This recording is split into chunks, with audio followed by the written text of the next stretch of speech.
Malam-malam mendengar azan di sawah, ada yang menitip pesan.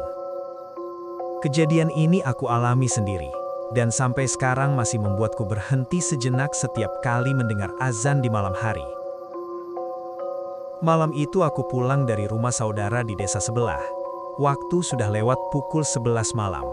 Jalan tercepat menuju rumah adalah jalan setapak di tengah sawah, jalur yang biasa kulalui sejak kecil.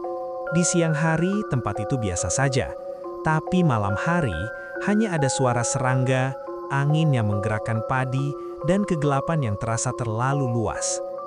Langit gelap tanpa bulan, aku berjalan cepat sambil sesekali membaca doa pelan.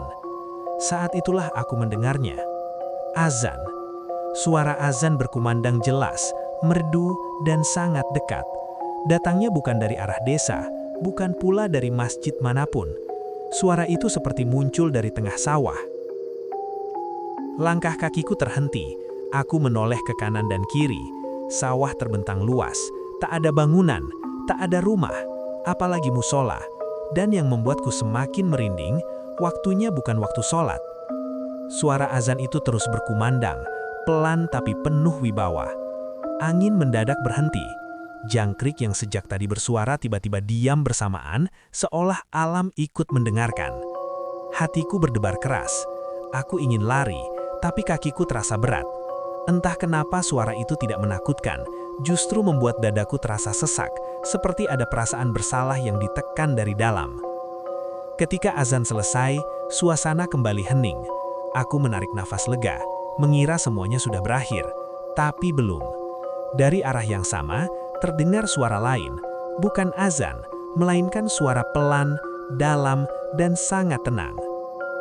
Jangan tinggalkan sholatmu sebelum waktumu ditinggalkan.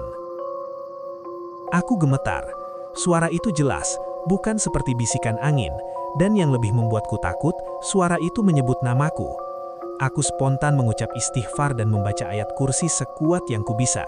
Mataku terpejam, tubuhku kaku. Di balik kelopak mata, aku merasa seperti ada yang berdiri tak jauh dariku, tidak mendekat, tapi mengawasi. Beberapa detik terasa seperti menit. Saat aku memberanikan diri membuka mata, sawah itu kembali seperti biasa. Angin bertiup pelan, suara serangga perlahan terdengar lagi. Tak ada siapapun. Aku pulang dengan langkah gemetar. Malam itu aku tidak bisa tidur. Kata-kata yang kudengar terus terngiang. Dan aku sadar, belakangan ini aku sering menunda sholat, bahkan kadang sengaja melewatkannya karena lelah dan sibuk.